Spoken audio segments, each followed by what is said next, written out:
Welcome back to The Truth Hurts, where we expose corrupt politicians, very, very corrupt politicians, the lying corporate media that don't tell the story, barely any of the story, especially what we're going to talk about today. I'm Jake Duesenberg, your host. Joining me, as always, the political junkies, led by Mr. Straight-Laced himself, William Beck. How you doing, William? Oh, wow. Was not expecting that. I know you weren't. That's why I did it. that came out of left field. Well, I didn't have time to prepare my speech, so I'll give a simple hello.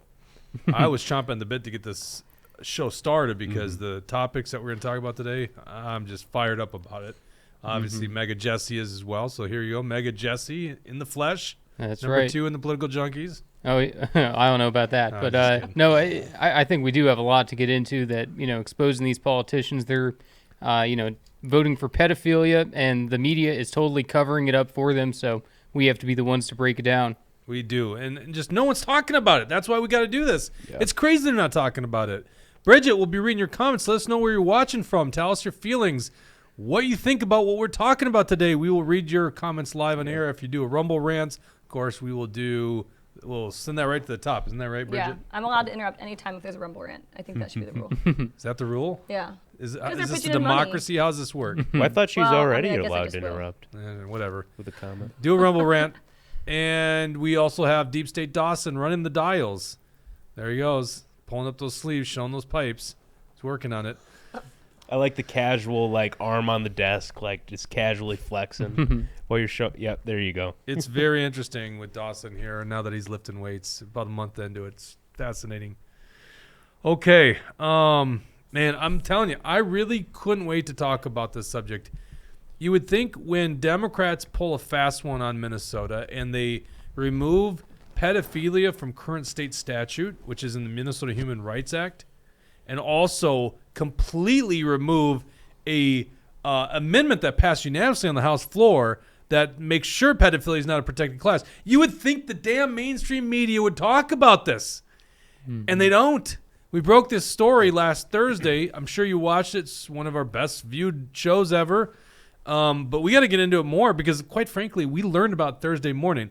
If I could just set that timeline, Wednesday evening, late evening, Jesse, I don't know. You're still probably watching at that point. Yep. Because Mega Jesse watches the legislature full-time for us, which means he's watching multiple different channels. Channels being what do they call them? HT1, HT2, whatever that is. Yeah. HTV, yeah. Yeah, HTV.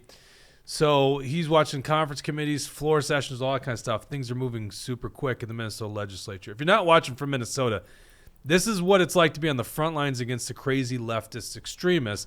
Minnesota Democrats took a trifecta thanks to turncoat Republican Tony Jurgens in Senate District 41, who lost the primary and endorsed Judy Seeberger, who's actually behind this bill. Yeah. So what are we talking about? Well, of course, the legislature for a long time has just thrown all the garbage into one.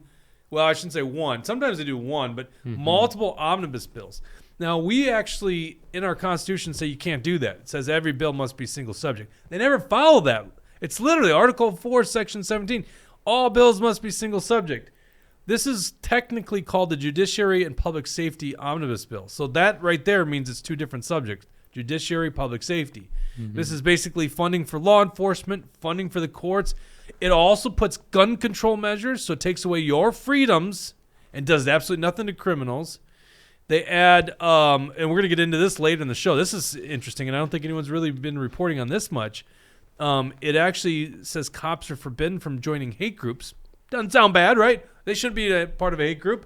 Of course, they're not talking about BLM as a hate group. They're talking about basically, under this definition, any conservative group. We'll show you the exact language and why this is a problem. But most importantly, what they do is they tweak the Minnesota Human Rights Act, which is Section 363, Statute 363, I should say Chapter 363A as an alpha. That's known as the Minnesota Human Rights Act. Dawson, let's go ahead and pull up the article, and I'm going to walk you through this. If you ask a Democrat, they'll be like, oh, we just noticed some language that was outdated. That's literally their talking point, right? And we'll go into the article that we published. We actually showed Judy Seeberger's reaction to us calling them out on it. But I want to go through first exactly what this does so you guys understand. And it's a travesty that the media's not talking about it. Now, if you see that image there, Many of you guys probably didn't know this. I didn't know this before Thursday. We took the DFL donkey. I'm sorry, the DFL ass, and we made it the official, what do they call it, MAP flag? MAP, I don't remember what MAP stands for. Minor attracted persons. That's what it otherwise means? a pedophile. Minor attracted person, yeah, okay. There you go, minor attracted person, so a pedophile flag, it's those colors. Because they can't, we're not going to let them run away from this thing. It's not the Democrat Party of JFK anymore. Okay, so let's look down here. Minnesota statute, chapter 363A, human rights. Scroll down there, Dawson. We take a screenshot of what the current Minnesota Human Rights Act looks like. Section 03 is definitions. Okay? So what they did is they changed the definition in subdivision 4. Click on that image there, Dawson. We'll bring them right to the actual part in the law. You got to scroll down to subdivision 44, where they define sexual orientation. And it reads, sexual orientation means having or being perceived as having an emotional, physical, or sexual attachment to another person without regard to the sex of that person, or having or being perceived as having an orientation for such attachment, or being perceived as having a self-image or identity not traditionally associated with one's biological maleness or femaleness. That's so non-woke when they wrote this back in the 90s or whenever that was. Here's what they take out of law, okay? So this omnibus bill that the Democrats just passed, it's on the way to Governor Walz's desk. He will sign this bill. What they're taking out of this is that last line, sexual orientation does not include a physical or sexual attachment to children by adults. They struck that out of law. The question is, why? What constituency saw this in Minnesota law and said, let's take it out? So now remember, sexual orientation means having or being perceived as having an emotional, physical, or sexual attachment to another person without regard to the sex of that person, or having or being perceived as having an orientation for such attachment. Now, that doesn't say anything about age. So you see how that last line is actually pretty important. Let's specify in Minnesota law that you can't have that attachment to children and call that sexual orientation. They are removing that from law. Democrats are removing that from law. And it would be wrong for me not to mention this again. The Minnesota Republicans in the House, when they first brought this up to the House floor, and what was this in, Jesse? It was in a different bill. I think Finke was right. the sponsor. Yeah, it was the civil law policy bill. Civil law policy bill. So the Republicans amended it, and it passed unanimously. And it basically said that sexual attachment to children by an adult is not a protected class. That was not added. They took that out of this final omnibus bill that Governor Walz is about to sign. So as it stands right now, once Governor Walz places his signature on this legislation, sexual orientation will then be construed as also an attachment to children by an adults. Because they removed it. Now, if you don't agree with that assessment, you're nuts, by the way. Definitely people will look at it that way. But you got to ask the question, why not keep that in law just to make sure no one interprets it that way? I'm sure that's what the argument was when they passed this. Hey, let's put this in there just so no one could possibly take that interpretation as it's okay for pedophiles. And Democrats just took that out of law. Let's go back to this article. Right, and they say that this is offensive to gay people. They say this is offensive to trans people. But, I mean, what gay and trans people were out there saying, look at this section of the Minnesota Human Rights Act. We need to get rid of it. It's so insulting. No.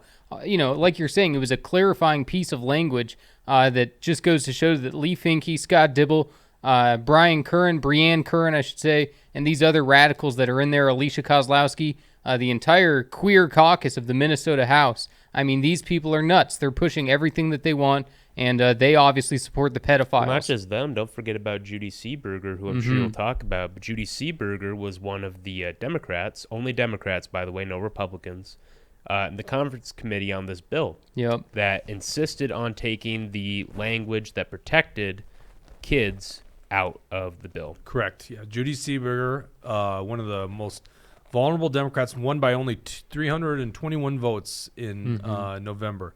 Right, and the Republicans made an interesting point on the floor. They said, I don't know if I've ever seen a time where an amendment that was unanimously passed is removed during a conference committee report. Correct, yeah. I've never heard of anything like that going on, and especially because they all unanimously agreed, it goes to show that piece of information should be in our state statutes. Right. When they agree, it's bad optics to vote against it, but what they secretly want, the public is obviously going to be opposed to. Right. So the media's silent on this. You could do a Google search. You're not going to find the media talking about this issue. House Republicans did do a press conference talking about it. They did obviously discuss it on the House floor. Media silent. Media's silent on this crap. So they've been silent on this, and even before when we were bringing this stuff up, when they first introduced it on the floor, the only articles you can find are fact checks. Yep. Or Republicans pounce, Republicans call out, that sort of thing. Mm-hmm. Yeah, actually, let's do that. That's a great idea. Let's show them what the political fact checks are doing. All right. Media won't call this out. Democrats shrug this off. Oh, this is not a big deal. We're not legalizing pedophilia. And that's kind of true. If you act on pedophilia, if you act on a sex with a child, that is still against criminal code in Minnesota. Thank God.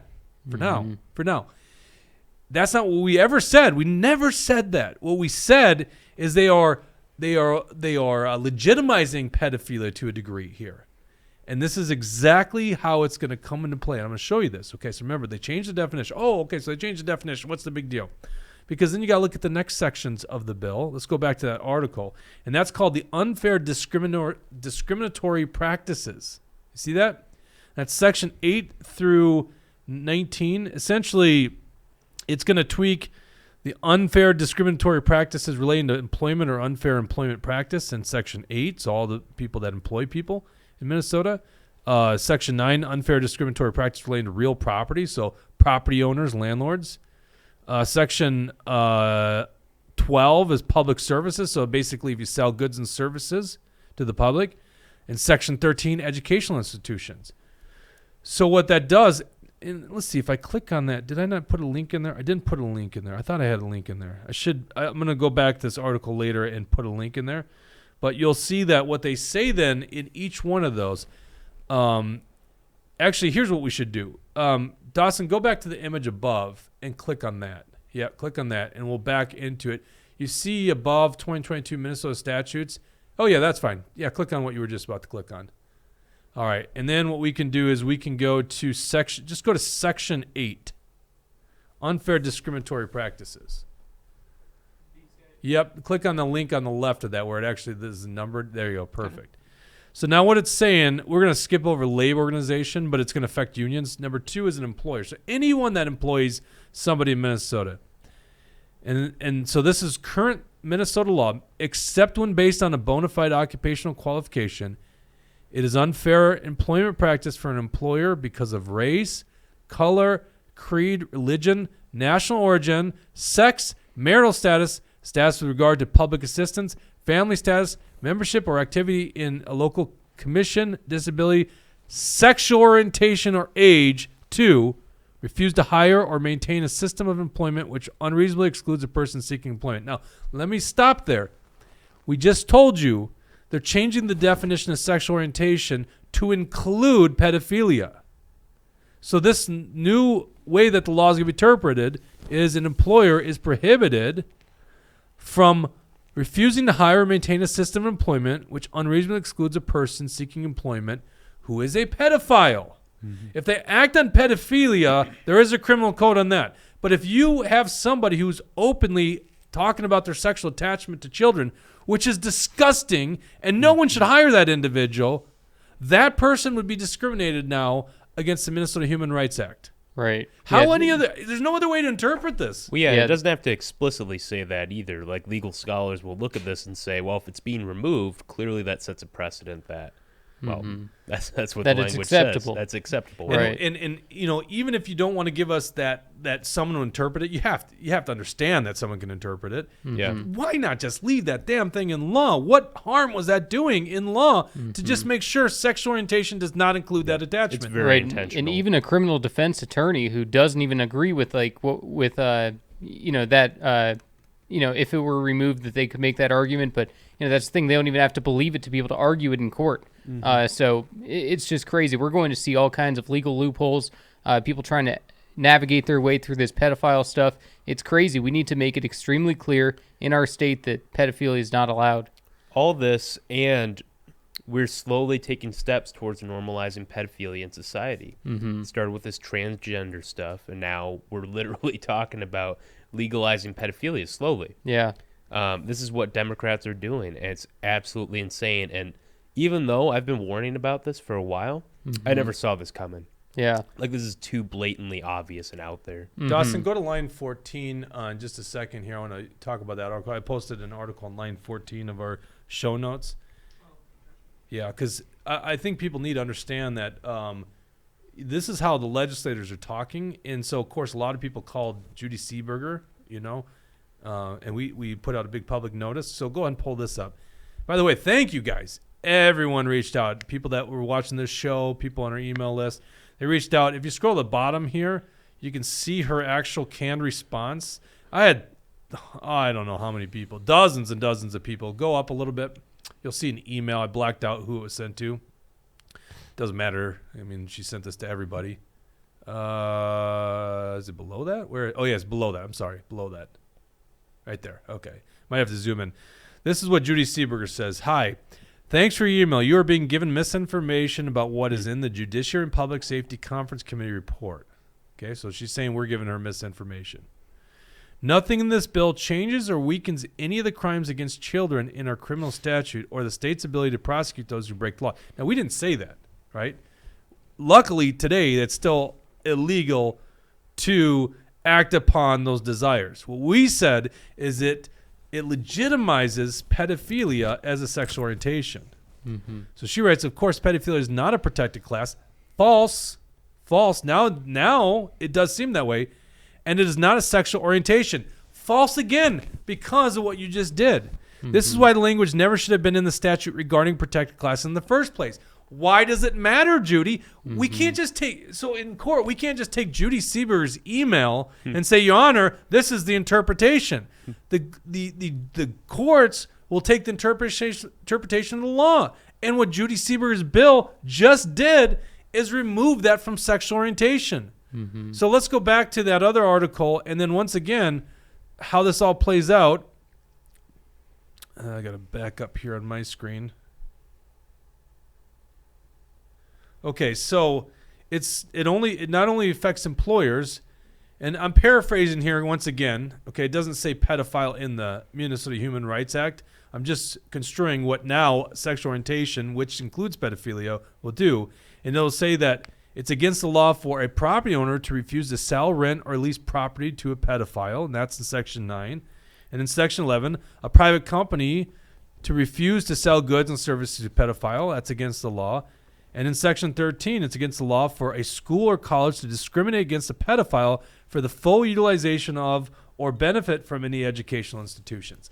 This is what Judy Seeberger and Democrats just did with what we call the gun control and pedophile bill. They call it the Judiciary and Public Safety bill. Completely unconstitutional, illegal bill, full of many different subjects. It's 522 pages long. That's how big this bill is. And we're going to get into what they do about cops, too. You're going to find that interesting. And Judy Seeberger claims to be a moderate. What kind of moderate supports pedophile language? What kind of moderate votes for unconstitutional omnibus bills? What kind of moderate votes for, the gun control, the pedophile stuff? Everything that's in there, it's almost all bad. It's just such a joke for her to call herself almost all bad. Yeah. I'm sure there might be some funding for like a police officer unit or something. I don't know. Yeah. But well, it's got courts funding and stuff like that. Yeah. So yeah. Public defenders, that's things like that. You. Well, that's why Republicans claim to vote for these things. It's like, well, half of it's good, so I got to vote for it, right?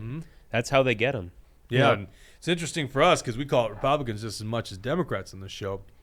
All of a sudden, Republicans, including Senate Minority Leader Mark Johnson, is all of a sudden saying these are unconstitutional because they're multi-subjects. Like, You guys never do that when you're in the majority. Right, and there's so they only have no one leg to stand on. Only one Democrat to vote against this bill in both the House and the Senate, Dave Lislegard. Besides that, every other single Democrat votes in lockstep. Well, I thought Every Lislegard single didn't one. show up. No, He didn't show up before that vote. Yeah, I kind of wonder if put it's it us back calling to the him out. conference committee. Yeah. Yeah, Okay. back to the conference committee. He didn't vote on that. I actually thought it was it. No, and also to adopt it too. He didn't vote on that one. I'm pretty certain. No, I don't think so. I'm pretty sure he voted against it. Oh. And because I was looking at his vote and Gene Pulowski's vote. Right. And Pulowski voted for it, but I'll look at the vote real quick here and fact check myself on this. Well, regardless, he was absent on one of those votes, and this is Dave Lisgard up in the Iron Range in basically a Republican district. So. Right, he did oppose the bill. Interesting. He voted against the bill. What are you saying in the motion to adopt? Yeah, Lislegard voted against the bill. I know to he adopt voted it. against the final passage. Right. You're saying he did the motion to adopt too. Oh, no, not on the motion to adopt. Yeah, I'm talking just final passage. It, and then they had to do a motion to adopt. I think he Right. was absent on those two. Yeah, Because those are like a test vote to see how this thing's going to go. So we called him out on that last night, and all of a sudden he shows up to vote on this last night. I'm like, Yeah. One Democrat in all Minnesota. That's it. One Democrat. Unbelievable. There are, let's see here, 104 Democrats in Minnesota. Is that right? 104 Democrat legislators. I think that's right. 70 and 64. Isn't that what the House is? Yep. So yeah, 34. Yeah. 104 Democrats in Minnesota, and only one votes against this monstrosity. Let's go to some comments here. Yeah, Bridget. we have some comments. James on YouTube says, "This is why the libertarian mindset of live and let live is a losing doctrine. You must have moral standards without compromise." Well, but the libertarian document. Yeah. That's funny. Yeah, the non-aggression Libertarians will be like, principle. where's that document? Yeah, the NAP, the non-aggression principle. Isn't that Yes. the document? A libertarian doctrine, which I would subscribe to, is that really it's non-aggression. Is that you can't harm another individual's liberty. In this case, you're harming a young person's liberty, right? So that's where the libertarians should fall in on this issue in terms of protecting our youth. Yeah, there are some libertarians that don't care about the age. You know, some of the libertarians out there are no good on this issue, but, you know, as we say that it should be, you know, you got to be 18 to be able to do any of these surgeries or hormones or anything to go to these drag shows and things like that. So, go ahead, William, what were you saying? No, I don't say that. I don't think we should be allowing these transgender surgeries at all because it's a public health issue. It's very clearly a mental health crisis going on. So do you want to lock up transgenders if they get a surgery? No, it'd be the doctors. The doctors should be liable for providing these dangerous surgeries. I mean, we don't allow dangerous drugs on the market unless you Moderna, Pfizer, whatever. We allow a lot of those. That's a weird exception in recent history. Usually we pull that stuff off the market. And transgender surgeries and hormone blockers should not be an exception either, in my opinion. And that's kind of where we split. William's obviously more of a traditional conservative, but I think you actually make some good points. It is probably a mental health issue. So what else we got here? Monica says I got the canned response from Seeberger, and I responded back to her canned response. She didn't even acknowledge the other issue I brought up, which was to vote no on the gun control measures. Yeah, and that's the thing is those bills, those things shouldn't be together, right? Literally, Article 4, Section 17 of the Constitution, all bills must be single subject. Right. It should be expressly written in the title. And even if it's just a canned response, you're lucky to get a response at all from Judy Seeberg. She doesn't reply to anybody. She doesn't reply to her constituents. So to even get a canned response, that's crazy. That's interesting. Come to think of it, I didn't even get a canned response from her. I reached out to her, and she is my senator. She probably knows who Yeah, you they are. probably specifically didn't respond to you. Yeah. But it's interesting because nobody's gotten any responses from her on any other issue, including gun control, it sounds like. She had This answers. pedophile thing is strong. It's salient enough of an issue that she had to respond. Yeah, she was getting which upset is- on Twitter, right? Yeah, which is good for us to know for the future. Which is also interesting is that the media is not even reporting on it. So it's all us, basically. Right. Yeah. You know, like they're not. Just do me a favor here, real quick. Dawson, pull up just a Google search engine. Let's just do this live here. I know you prefer Bing, but Google will give you the better answers.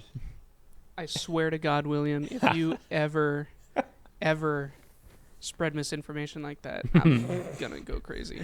All right, Google search. Apparently and I then what do we want you to spread do is we misinformation want you to quite a put Minnesota pedophile bill, I guess would be the best way to put it. That should bring something up. All right. Hit search and then go to the news thing. Fact check. There you go. Yep. So Fox News actually covered this when it was that civil law bill a couple weeks ago. But already, as you can see, we got Christian Post. That's not a Minnesota thing. They're not number 3 New York Post. That's not related. Well, even if you go back to the all section, like it's trying to already tear down the argument in the first 2 searches. Okay, yeah, that's where we were before. Okay, so let's look at that. So PolitiFact, and we'll click on that. It says Minnesota lawmaker introduced a bill that would make it illegal to discriminate against child rapists. Well, Okay. we know that's not that statement itself. I know. Is It's not like true. that's not even it. So it says that's false, right? Let's go to the next one. Let's go to, I think that's actually what Seeberger references. This one says, and this is USA Today, Post misinterpret Minnesota bill that redefines sexual orientation. Fact check. Okay, now we just showed you it does, right? The claim, new Minnesota bill would protect pedophiles as a sexual orientation. They first start out with like the Post garnered 1,000 likes in 5 days. Blah blah blah blah. Our rating. Scroll down. False. Okay, so this is just so you know, the mainstream corporate media bought and paid for. What we just showed you is true. They call false. The bill wouldn't protect pedophiles as sexual orientation. Rather, it removed language from law that linked pedophilia as sexual orientation.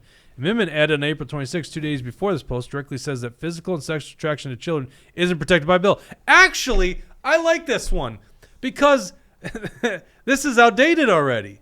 So they're just saying that this is false because of that amendment that was passed by the Republicans. So since that amendment didn't make it into the final bill, it's not a false statement anymore. There you go. USA Today validating what we're saying. And nobody's reporting. I think there's a reason that nobody's reporting on this most recent occurrence here of that final amendment not making it into the final bill, because it's an unsavory message that probably USA Today doesn't want to report on. Correct. Yeah. They can be they can be bothered to do fact check originally, probably because it made it on Fox News.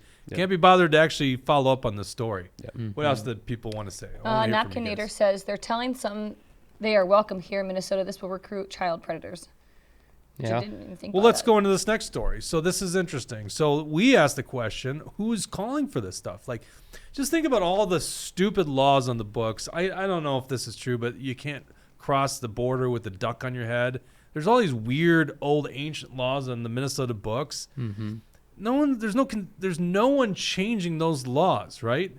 You know why they don't change those laws? Because there's no constituency for people walking across the border with a duck on their head. I'm sorry I'm using that example. That might not be true, but that's the old tale that's like illegal in Minnesota.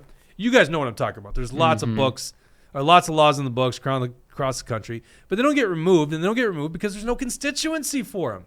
So the question is, who's the constituency here? And we know the answer. It's LGBTQIA+. You know what they should do is LGBTQ. It's a tongue twister. It is tough. LGTP. B? Is it B? LGBTQIA2 Plus P. P. Put a P after the plus. Yes, put a P after the plus. Plus pedophiles, Plus pedophiles. They'd probably Yeah. say plus M.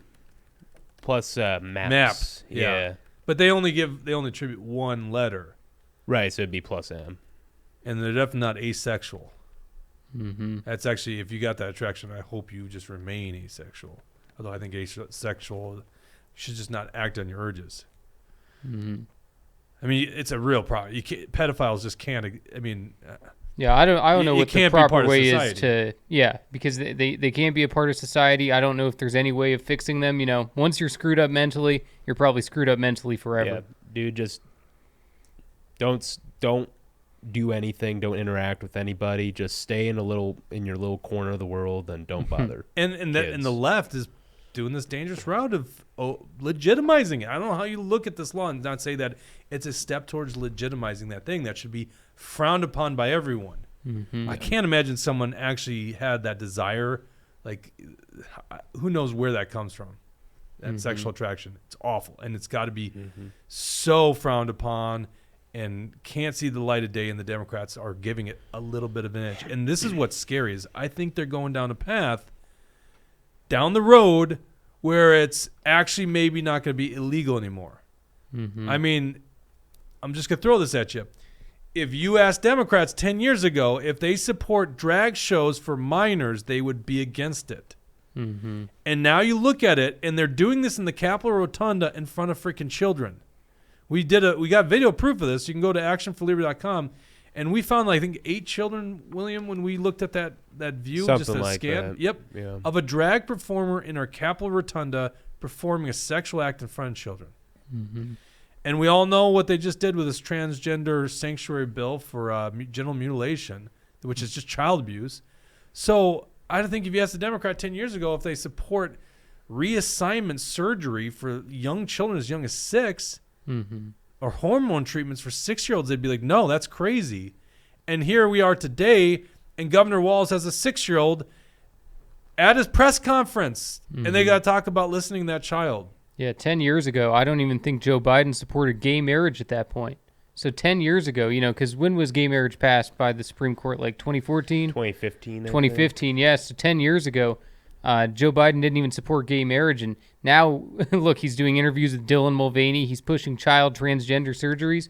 The Joe Biden of the 1980s is dead. And, this new woke Joe Biden that's controlled by the left to just be a puppet, that's what's going on in the White House. Yeah, that's a false statement there, Jesse. He remembers back when he was hanging out with his dad. Yeah. He saw a gay couple come out. He goes, Well-dressed "They're men, just right? like us. Uh-huh. They have jobs. They go to work. Love is That's love. when I first realized it, right? Yeah, love is love. Yep. Phony. So was he lying back then, or is he lying now? That's Yeah, the question. we know he's he admits lying that he's now. lying at some point in his Couple life. too many brain freezes with that ice cream. Yep. All right, so let's talk about pedophilia. Who's the constituency? Let's go to this. Let's go to Nathan Wiesenberg's post. Senator Nathan Wiesenberg posts something.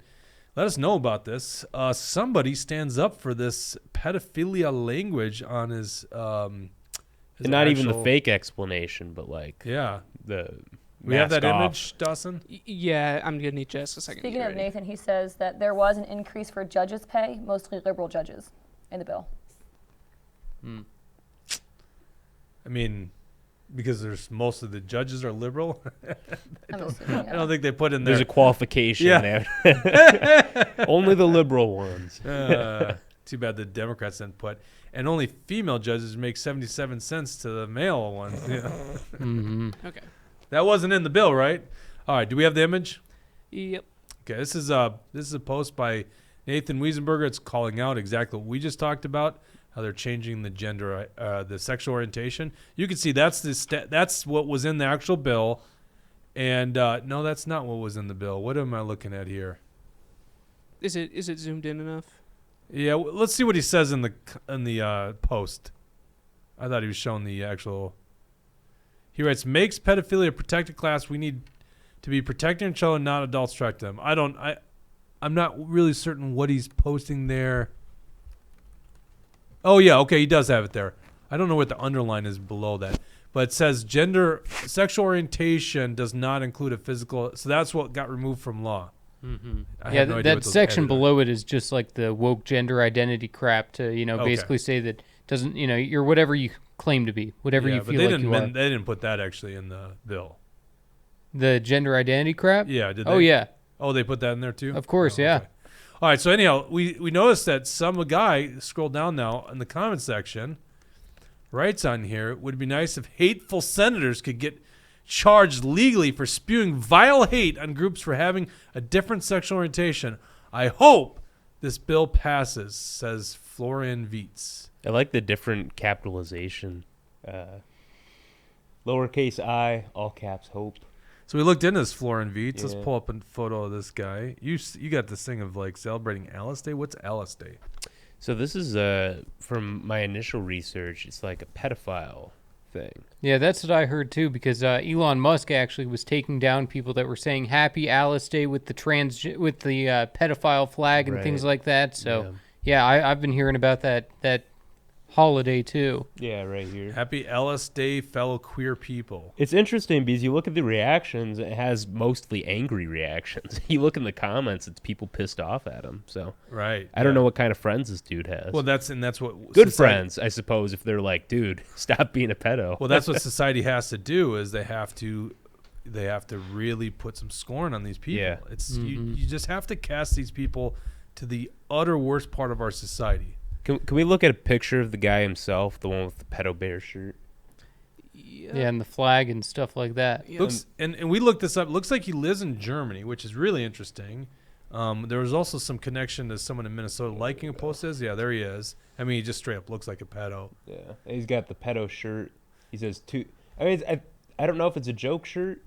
So It says too old on it. I have input on that. Typically, it is a joke, but with all the context that we've gone through with this guy's account, he's not trolling. Show us He the thinks that it's the flag that he's putting on his wall. Yeah, so he's painting the MAP flag. The was it minor attracted persons? I think we shouldn't even use the liberal lingo. We shouldn't even call it that crap. No, Just never. the pedophile flag. That's what it is. Okay, the pedophile flag. So he's painting a wall in his apartment or There we whatever into the pedo flag.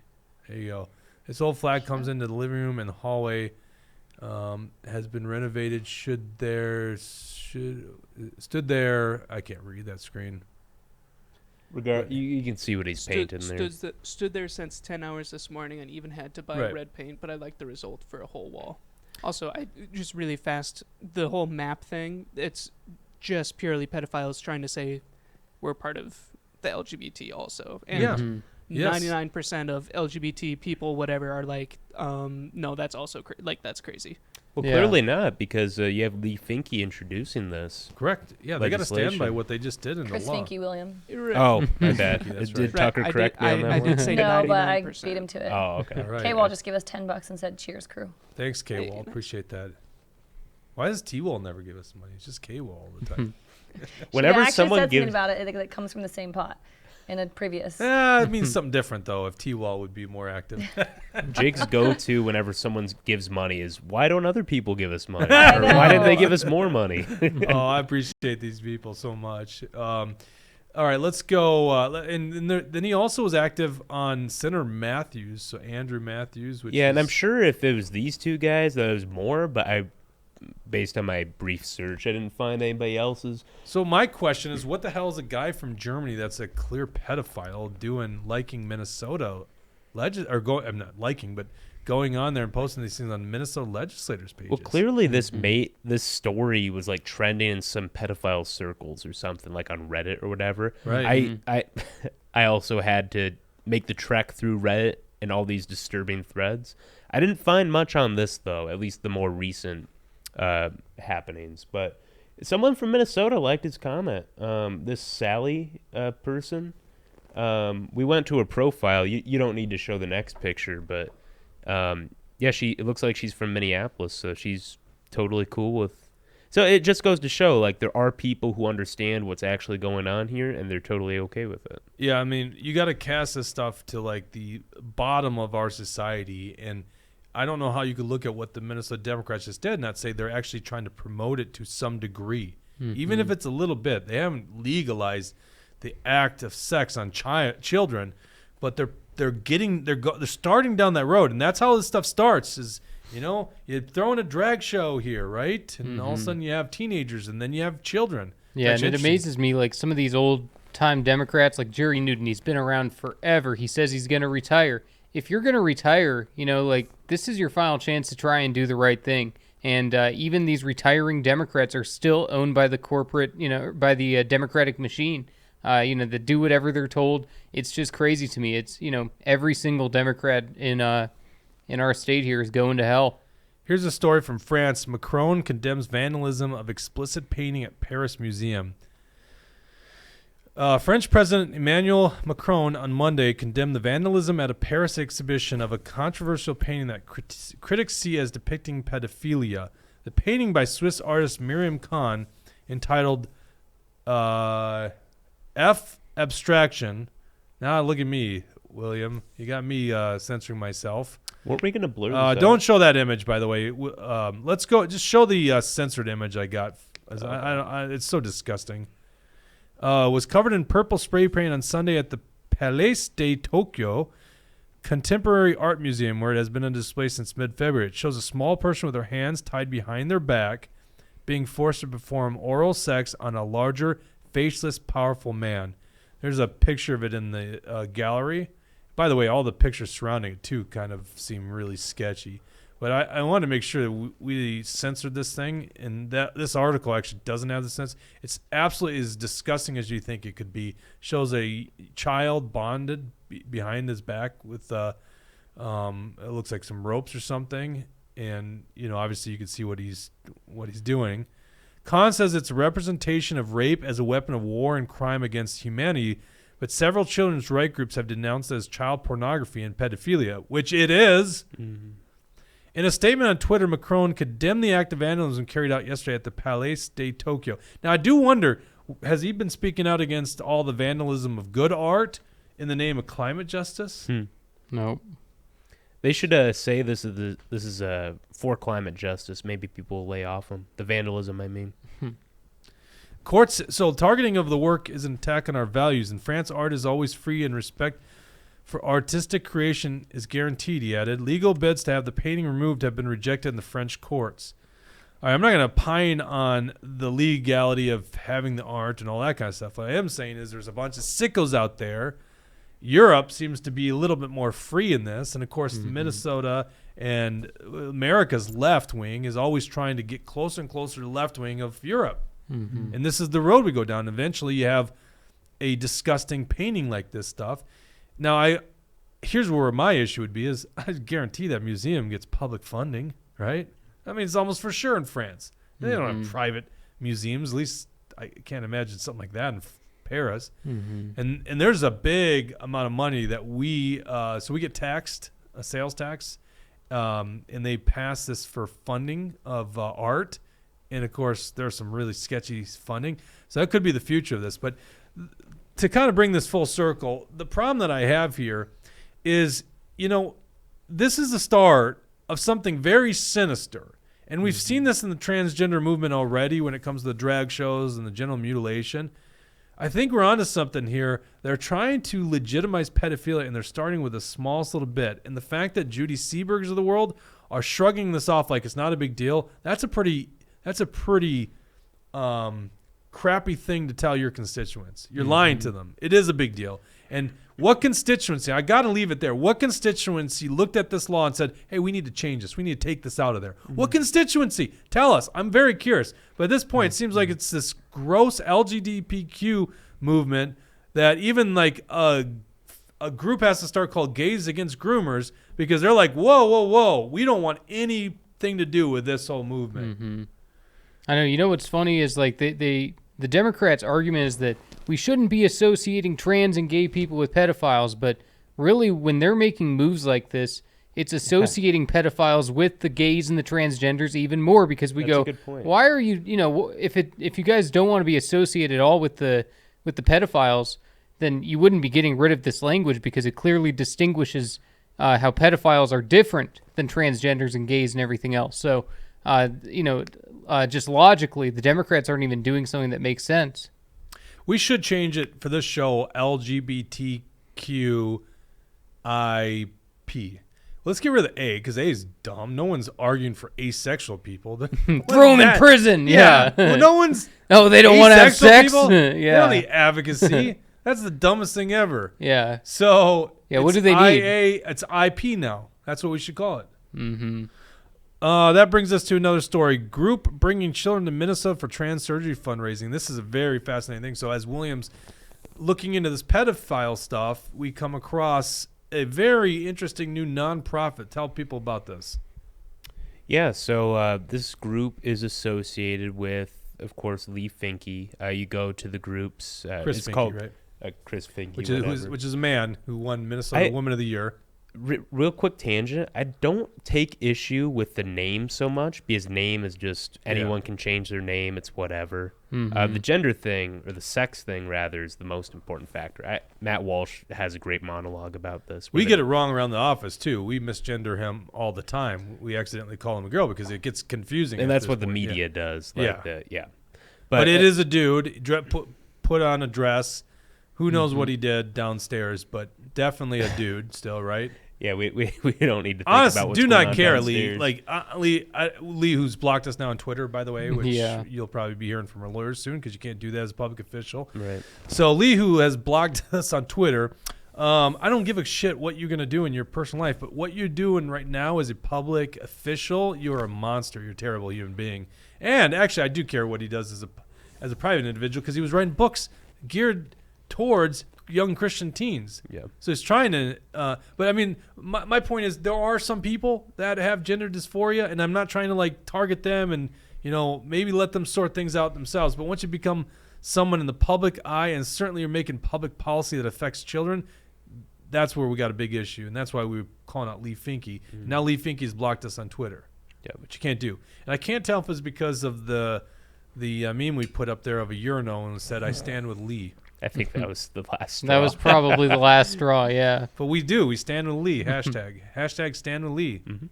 Yep. So it's accurate, right? Mm-hmm. Or do you think he squats now? I don't know. Mm-hmm. All right, go on. Let's talk about this story. Yeah, so Minnesota Transplant Project, it's a brand new nonprofit. It doesn't seem like they entirely know what they're doing because they're bragging about each step of the nonprofit process on their Facebook. But it's a group on their website. They talk about their sole purpose is to help bring people to Minnesota. They say folks, but we know who they're really targeting. It's the children. To Minnesota for these transgender treatments. They've fundraised. If you scroll down, you'll see their GoFundMe page where they're trying to... Do I dare say what I thought this meant when you first sent it to me? Oh, yeah, go ahead. When he sent me the Minnesota Transplant Project, I thought it was like donating sexual organs to children. Oh. Yeah, wouldn't that be something? I mean, this is kind of worse, though. Well, Bob got killed in a car accident, but his penis is heading over to Minnesota now. And yeah, if he's a donor. It's on ice. Yeah. Organ donor. I guess that includes the junk. Which you'd only imagine you could do it with the men. I don't know. I don't know what. I don't. Well, God. Let's not think about it. Yeah, let's not think about that. As you can see, they're trying to raise $5,000 on GoFundMe, but you can also donate on Why can't a dude that wants to be a chick, which you can't do, by the way, and he hacks it off, then donate it to some chick that wants to be a dude? Why do we have to be so gory about a car accident victim? This could just be simply... Why do we have to be so trade-off? Yeah, it's just a trade-off. Yeah, if you want to get transgender surgery, you just got to find someone from the opposite gender who also wants to. And you know what? Do you think we could start? We could call it Minnesota Transplant Project 2.0, and we do our nonprofit. Do you think we would raise a dime? I'm really curious. Our whole goal is to do a trade-off between when a man transitions to a woman, his junk gets donated to a woman that's transitioned to man. You think we'd raise some money? I think we could raise more money than these guys because the name is kind of misleading. Because I could see why you'd say that. There's a great South Park episode about this when Mr. Garrison transitions to be a woman. It's great. Yeah. The one where he goes to gross, Planned Parenthood to get an abortion?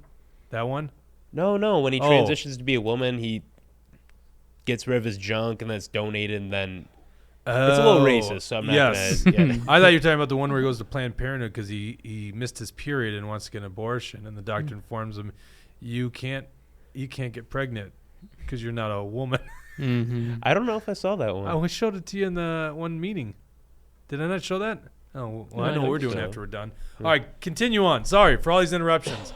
But Minnesota Transplant Project 2.0, I think we got something here. We should. We'll plan this out. We'll game plan it. There you go. We'll post every step of us becoming a nonprofit on Facebook. Got to be 18 plus, though. Yes. That's the rule. Yes. 21. Actually, you would be against this because you don't think it should happen at all. By the way, I'm totally making this up. I think it's. I'm kind of coming your way in the sense that this is a mental illness. So maybe these surgeries. I mean, it is illegal for us to do certain things procedurally, surgically. They're just medical standards that shouldn't be approved, in my opinion. Yeah, and we're at a point where we allow this to happen on children. It's insane. Yeah. All right, continue on. So you go to their website, whatever it is, I'm sure I link it in the article there. You'll see that they encourage you to fill out a form saying, asking for help. And they even encourage you to download this app, Signal. We actually use it here at the office, but it's an encrypted messaging app. And they even encourage you to download a VPN to cover up your web traffic or your location and all that. So very clearly, and they do that so that they can get you the help you need getting to Minnesota. Very clearly, this is geared towards kids. Yeah. Very obviously, because who are you trying to hide from? It's obviously your parents, or your guardians, the people that are trying to look out for you, the people who probably don't want you going through with this life-altering decision. So this group's mission is evil and awful. You scroll back to the top of that article where I include the picture of the team on the left there. So it's associated with Lee Finke. Lee Finke, being a state rep, is also the president of or chair, whatever, the Gender Equity Institute. Queer Equity Institute. Oh, thank you. Yeah. Yeah. Queer, even funnier. And this is a picture of both the teams hanging out. So I don't know if Lee's getting paid in his position. It's very interesting because this group was started like around the same time that the trans gender mutilation bill passed. Yeah, and the Democrat narrative is, while other states are prohibiting this and are hateful or full of hate, because they're all full of hate. If you disagree with us, you're full of hate. Then we're actually welcoming, and in this case, now we got nonprofits who bring people in to get this stuff. Well, they're only going to be more. Like, there's money to be made here. Well, and we'll let you guys know if this gets public funding, which could be the other step. Yeah. We need to look into that. Could be the other step, right? Yep.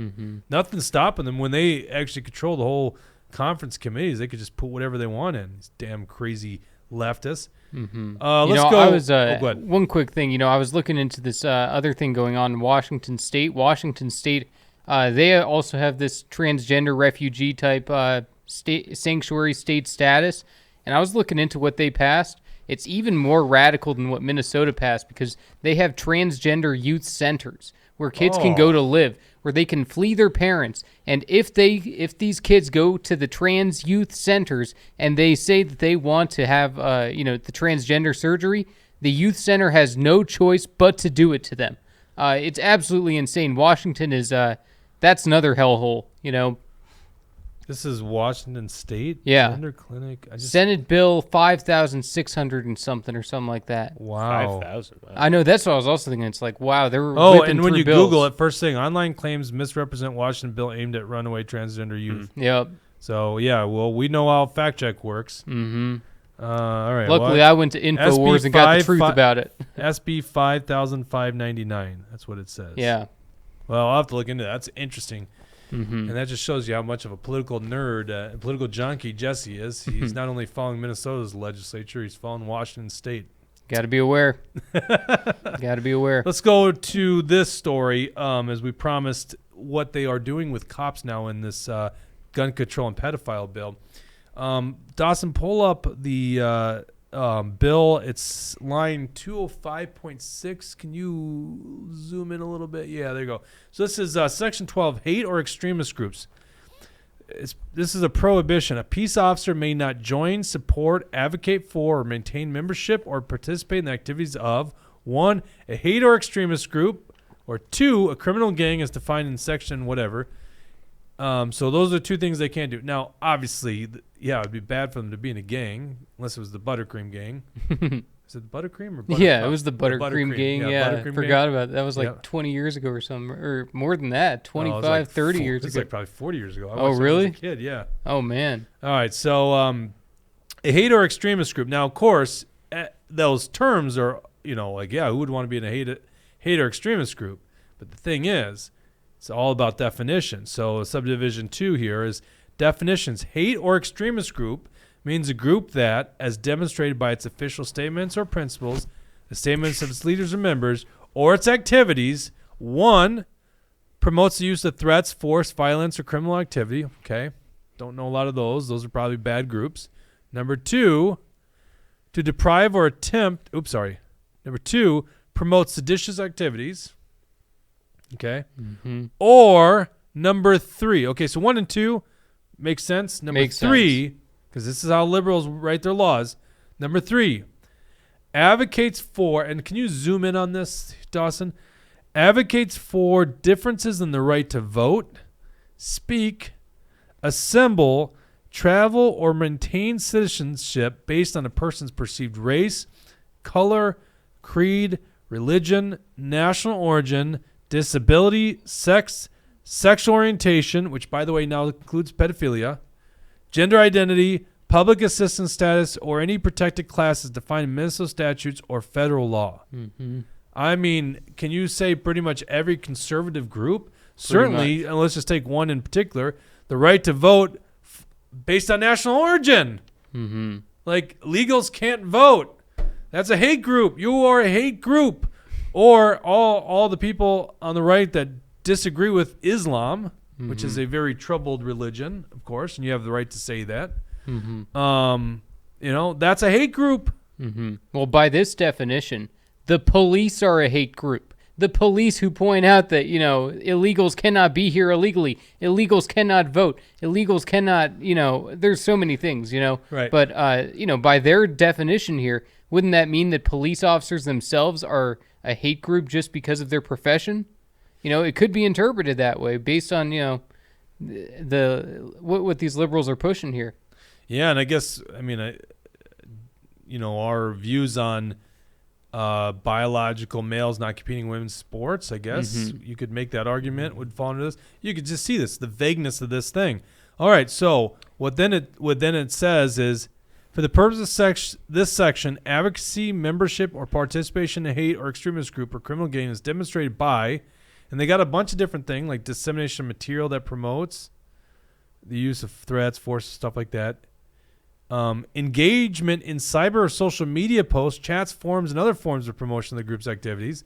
So if you go onto a conservative group's Facebook page and engage, you as a cop, it's illegal now. Display or use of insignia, colors, tattoos, hand signs, slogans, or that sounds more like with the gangs. Number 4, direct financial or in-kind contributions to the group. If you're a police officer and give $1 to a conservative group that's against non-citizens voting in the United States or in Minnesota, you definitely now you could be participating in a hate group. 5, a physical or cyber presence in the group's events. So you can't even go to an event, Tea Party group or something like that. Another conduct could reasonably be considered support, advocacy, or participation in the group's activities. Which, by the way, once again, the vagueness of this law, as we've stated so many times, this is what the left does. We want the vagueness, so we have a way to go after you. And so basically, if we didn't capture it already, it's other conduct that could reasonably be considered support, advocacy, or participation in the group's activities. This is what is on the way to Governor Walz's desk. This is in the gun control and pedophile omnibus bill. Completely unconstitutional bill. It's not single subject. It's 522 pages. It takes away your right to keep and bear arms. You don't get due process with the red flag gun seizure laws. I don't know where the government thinks they have the authority to tell me who I can transfer or sell a firearm to. When did they get the right to decide what happens in a private transfer? It's not a public transfer. We're not in a public place of business. You can't come into my home and tell me what I can and can't do. And so that's all in this. And there's other things in this bill. And by the way, this bill funds the courts. So we can't overturn it. In fact, I always wondered, is that going to be the legal problem here? Is if they find this bill unconstitutional, they'll be like, well, we can't because it takes away our salary. We have a Rumble rant. Go ahead. From Tucker, actually. Thanks, Tucker. So it's completely off topic. I don't know if you want to talk about it later or now, but he says the fishing license increases amid record state surplus. Also, thoughts and prayers to those dealing with flood damage over the weekend, especially the town of Comfrey. Yeah, God. Yeah, I know. Like, you think about the priorities of the Democrats, and their priorities are this transgender crap, pedophilia, and when you actually have real problems and functions of government like flooding, right? Yeah. Because it is flood season. But they're more concerned about this shit. The first one was the fishing license increases. Apparently, that's not going to pass. Yeah, we got fact-checked on. I'm proud to say that my article got fact-checked. I'm surprised you even said that. The liberal rag that no one reads. Yeah. I'm not even going to say the publication. We like reading some of their stuff because they get things right against like the Republican establishment, but they're just it was a slow news day for them, apparently. Yeah, no, I'm not even going to give them web traffic by naming the publication. Right. Star Tribune. No, I'm just kidding. Yeah. I'd put that on my wall if they did an article. So MSNBC. Yeah. So I don't know what. So basically, it's a great question, Tucker, and thank you for the Rumble rant. I mean, let's phrase this to everyone that's watching this from not Minnesota or is not paying attention to what's going on in Minnesota. We start this session with a $21 billion budget surplus. It means you've been overtaxed by $21 billion. That's about $8,000 per taxpayer. $8,000. That's how much you've been overcharged. Isn't that crazy? Mm-hmm. All that sales tax, all that income tax, everything you give in government, over $8,000 more. How much are you going to see back? Jesse, I think it's $250 a person, right? Yeah, that's Something what they're like talking about. Even Governor Walz was like $1,000. The Democrats in St. Paul, all these priorities, and all they could find is $250, and that's not even in law yet. Right, and they're increasing taxes, so that means the next budget surplus is going to be even bigger, unless they can find a way to piss away all that money. It'll be much. They already have deficit. a lot more funding. Yeah. For it'll be deficit because projects. everyone's leaving, Mm-hmm. Oh, that too. Yeah, Yeah, we hear this all maybe. the time. Maybe. So, yes, great point. So, fees and taxes going up, metro sales tax. They're talking about so many other things. I don't even know what's going to end up in this final tax bill. I don't think that's been I think that's the last conference committee. Mm-hmm. They're still working that out. They had the marijuana bill. So, and of course, marijuana being legalized, it looks like that's going to happen with a 10% tax on marijuana products. Yeah. So, that's how bad they are. But they actually did propose when we wrote about this a fee increase on fishing licenses. Let me go pull this up here. So this is what Democrats wanted. This is what Walz, and I believe the DNR actually did request this. Mm-hmm. Well, of course they do because they want more funding. Right. Raise fishing license from 25 to 30. Fishing boat fees from 27 to 59. Doubling the aquatic species fee from 10 to 20. And increase state park stamp fees from $35 to $45. Mind you, $21 billion budget surplus, and they want to raise fees on us. Mm-hmm. Which, by the way, I don't have as much a problem with fees because they're user fees, right? Mm-hmm. You know, in Minnesota, when I first became a Minnesota resident, because I didn't come back to Minnesota. I was born in Minnesota, but I didn't come back until I was an adult. Basically graduated college, been a Minnesota resident. And I remember I got into biking maybe a decade later, and I went on the bike trails, and I come from Wisconsin, so I was like, I got to go buy a bike trail stamp. Mm-hmm. And I realized they don't have such a thing. They don't have a bike trail stamp in Wisconsin or in Minnesota. So you just get free use of bike trails. I'm like, but I'll pay you. Like, I'm using this thing, right? It's ridiculous. Mm-hmm. What else do we got out there? So based Minnesota, speaking about the pedophile issue, says the answer is local. We have a parent community of 1,000 plus strong up here in Wright County, and this nonsense would never gain traction, especially in the schools, at least without a huge backlash. Mm-hmm. And then, so Mike asks, insignias and colors like LGBTQ flags, you mean? I think with the police, in reference to the police part of the bill. Say that again, though? Insignias and colors, he asks, like LGBTQ Yeah, but the flags, LGBT, but no, because LGBTQ or LGBTIAP is very inclusive. He's trying to play the Uno reverse card. I know, but it doesn't work here, right? You have to understand. Don't you understand oppression Olympics? Jeez, get on board. Mm-hmm. And we have a couple of comments on Facebook from Bill Dengzin. Oh, these And are he always says- good. Yeah. Go he ahead. says- What does Bill Dingsman Well, have there's to three. say? So do you want me to read them all and then you can respond to them? I think it's good entertainment. Okay. So he says maybe that pedophile was tuned into Minnesota politics because he's friends with Kurt Dowd, the guy from Germany. And then he says, I think maybe the painting depicts Minnesota's legislative assistant and the Minnesota House leadership about 8 years ago. Oh, man. And then he goes on to say, Kurt Dowd argues in the Minnesota House GOP caucus that All right. I was like, this is a good one. He says, I think the one that we should read. Anyways, that being anti-pedo isn't a winning issue for Republicans. Does that raise any red flags for anyone? He's asking a question, so respond. I'm sorry. I totally blinked out on the question. I wasn't ready for a question from Bill Dingsman, who's talking about the former minority leader for whatever reason, like not even relevant here. But go ahead. What was the question? His question is, well, he said that Kurt Dowd argues in the House that being anti-pedo isn't a winning issue for Republicans. And he says, does that raise any flags? I heard that rumor. I don't want to validate that. I heard that rumor. Yeah. So I guess we'll have to. I have not heard this. Yeah. Let's It's a spread rumor. some misinformation. Well, I don't like to. Bill's misinformation. Yeah. I don't like to throw out rumors unless I've got some good source here. So I'm not going to opine on that one. Bill Dingsman. The rumors hurt. Get over your love affair with that guy. Jeez. When's our spin-off show, Rumors Hurt? Rumors hurt. Yeah. I like that. That is good. Yeah, I know. The show is called Truth Hurts, so we got to do at least some justice in figuring out if it's the truth. Mm-hmm. TMBA on YouTube says, I'm not sure if they're referring to our video or just a video about the pedophile stuff, but she says, or she or he says, I shared this in District 728 uncensored. Will it be taken down? And then later says, I posted the video of the explanation of what is being passed, and it was taken down. So I'm not sure if she's referring to our video. Sounds like it, right? That's what I get from that. Yeah, that's what it sounds like. And it was taken She down or on he, I guess. Facebook? YouTube. On YouTube? I guess. I don't know. Well, we're Do they specify? broadcasting on YouTube today, so I wonder if they're gonna censor us on this one. We have no strikes on YouTube right now. Oh, I'm sorry, I take that back. Yeah. We still have one strike that's from it's gonna expire in June or something like that. Boy, did I just You knock got on me wood, excited there for a second. I was like, oh my gosh, look at that. Yeah, we Right. could only dream. we can only dream. What's this you put in the show notes?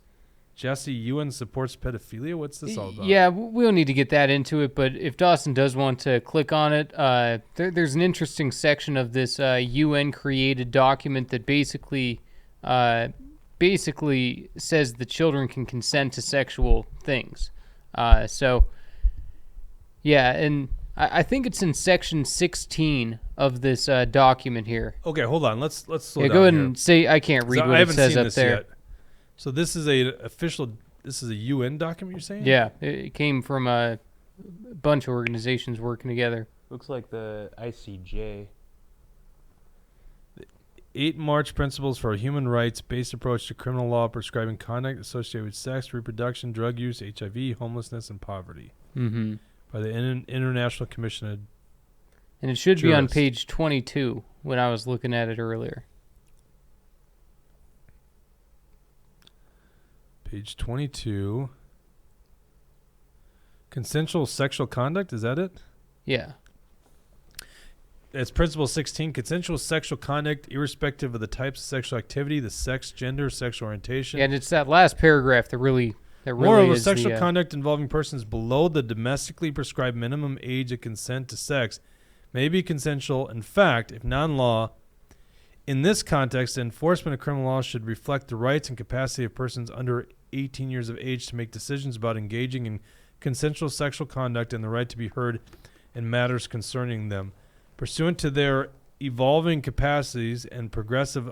So this is just interesting. So what is this thing? It's like a guide to how nations should implement laws? What right, is this? exactly. That's what it is, yeah.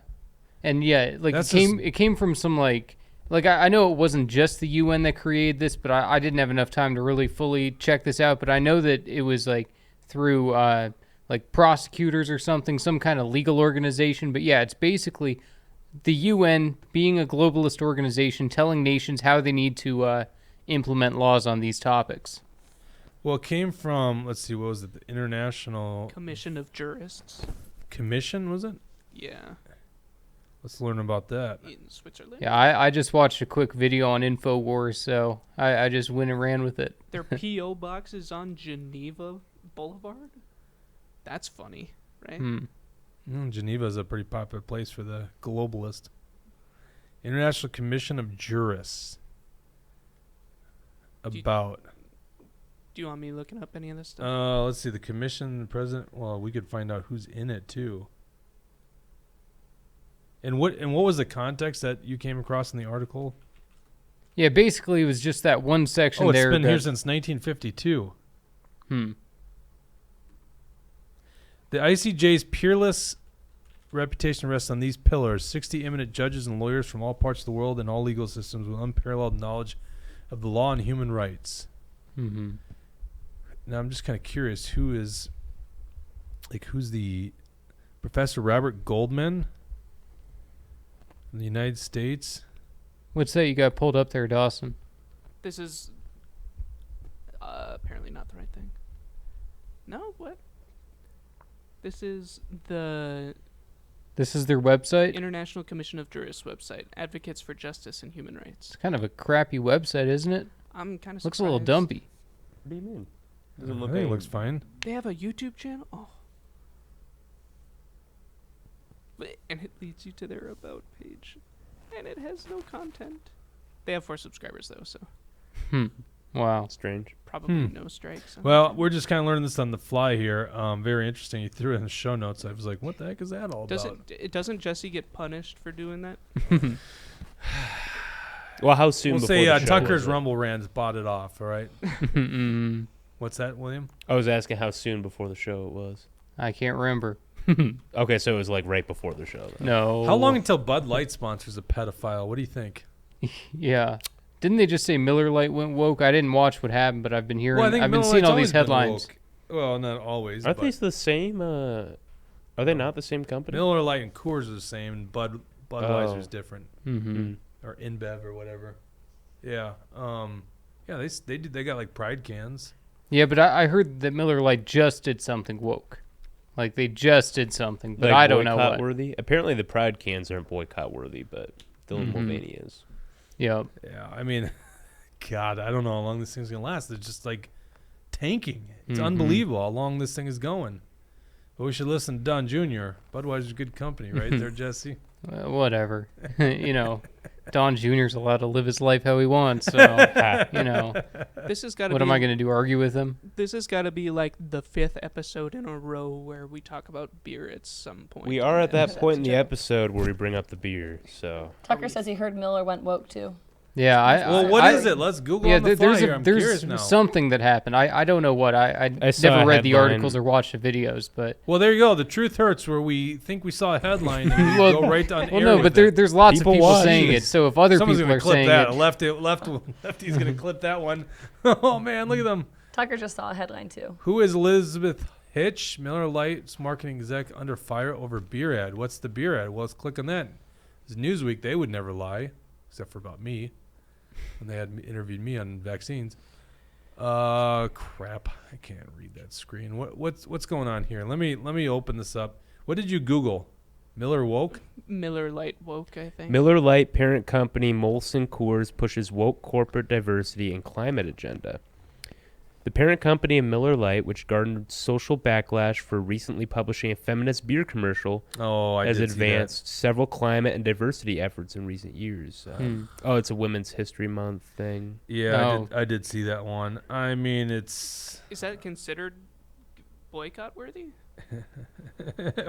Well, you could also look at it as empowering actual real women. That's another way to look at it. So it's non-woke. yeah.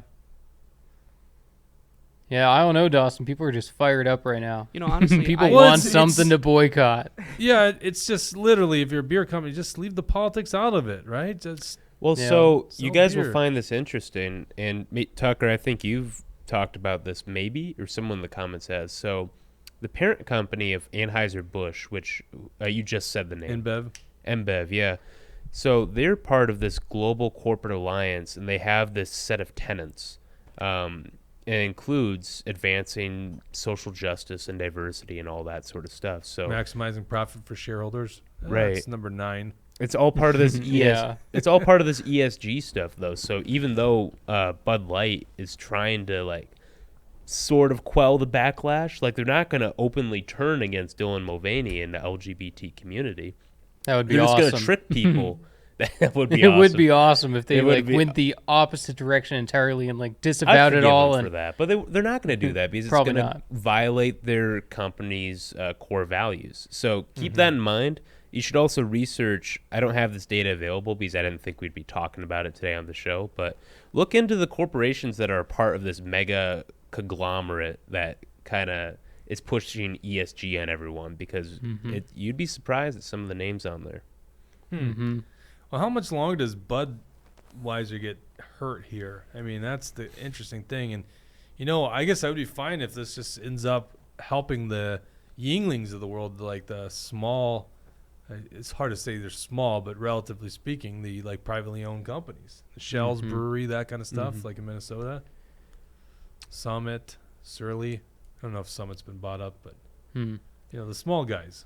Yep. All they can do is all Bud Light can do is just keep making like fake America ads, you know, with the working class looking guy, and hope that everyone. I mean, in a year from now, are we going to be talking about this? Probably not. No. They might be bankrupt. Yeah, they're still making shitty beer too. That's the thing. I liked Bud Light before Of course before they you went would. woke. Of Tucker course says you Yingling is woke too.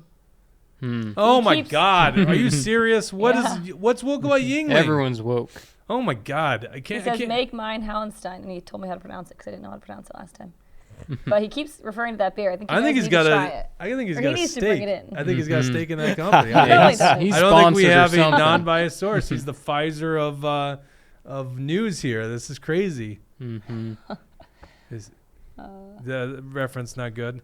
Like, no. I'm just saying that he's got a vested interest in this. Yeah. No, I knew. I knew. Brought to you by Howenstein. Right. Yeah, there you go. Brought to you by Tucker. Yeah. Every time we say Howenstein, Tucker gets $5 or something. Yeah. That's true. Hey guys, no, he's probably just betting his buddies. Like, I bet I can get these guys to say that like 10 times on the show. I do have to bring up Ultralight, our sponsor for the show. He's lying for legal reasons. No, your sponsor for this show. My sponsor exclusively. Yeah. I get 50 cents every time I bring it up. That's it? Well, there are huge profit margins on because beer that no one knows how it tastes? Well, because every time I bring it up, you guys like swoop in. You pounce, as the media would say. Hey, I got an update on Maddie Kingsbury. Will you? Well, you know what? Let me drop this into Maddie Kingsbury. This is interesting. Okay, I'm going to put this in the show notes. I'm just going to put it on line 14, Dawson. I'm just going to... Actually, I'm throwing it on line 13. Go on and pull this article up. This is KTTC. I think that's the Rochester affiliate. Former partner of Maddie Kingsbury appears in court seeking custody of children. And if you remember this, Maddie's a young woman that went missing on, I think it was March 29th or 30th. No, March 31st. And from Winona, we had her aunt and uncle on the program talking about it. It's just a tragic story. No one knows what's happened to her at this point. There's been a massive search. 2 children left behind. The former partner of missing Winona woman Maddie Kingsbury was in court Monday seeking to get her children back after the county took custody of them. And we reported that already. So the children, it was found out that he didn't have custodial rights, the father, the biological father. In fact, I think they had to do paternity tests on them. But anyhow, they've been in the custody of Maddie's biological father and stepmom. Adam Fravel appeared in a Winona County courthouse across from Kingsbury's parents for a custody battle over the 2 children. Fravel is the biological father of Kingsbury's children, but he has no custodial rights. Kingsbury's 26 disappeared on March 31st after dropping off her kids at daycare with Fravel. It was revealed in court that police are investigating Fravel in the case of her disappearance. Now, this was obvious to anyone. I don't know if this is the first time this was publicly acknowledged. I'm trying to balance things that I'm learning maybe that aren't publicly known with what's out there in the public. And quite frankly, there's just not a lot of updates in the story because there's no new leads.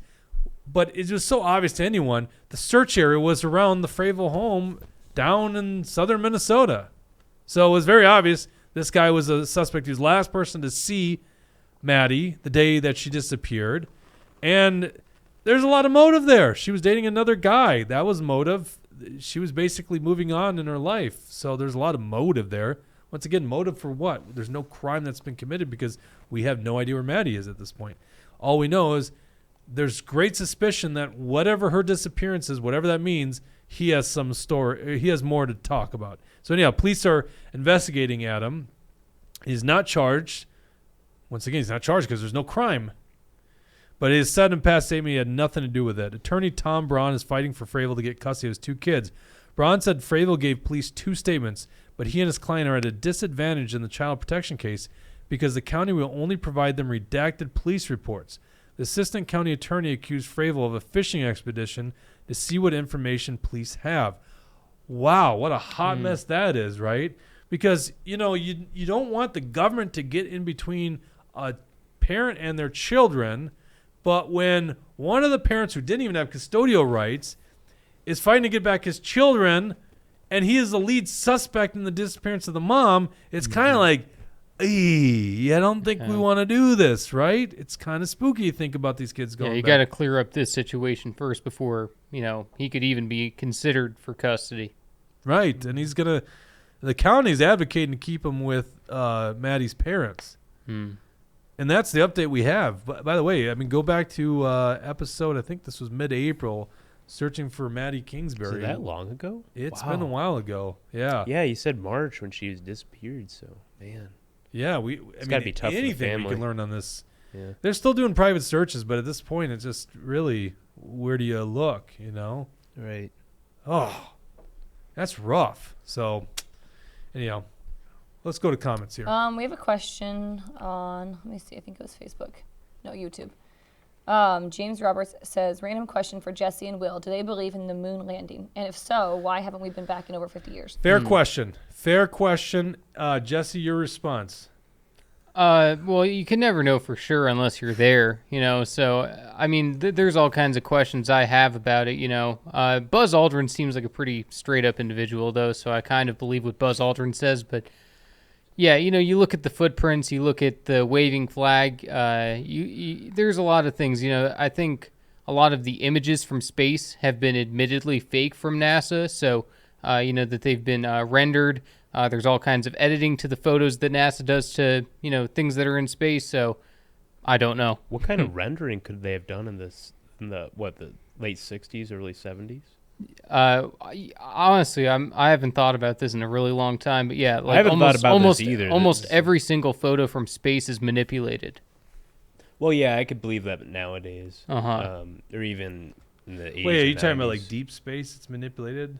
That's are you talking about deep space? The photos are manipulated, because that of course is like, you know, we're not actually with a eye or anything like seeing these far distance, distant like that places. black hole image that came out a couple years back. Yeah. They're really just computer generated things from sound bouncing off. Not sound. What would it be?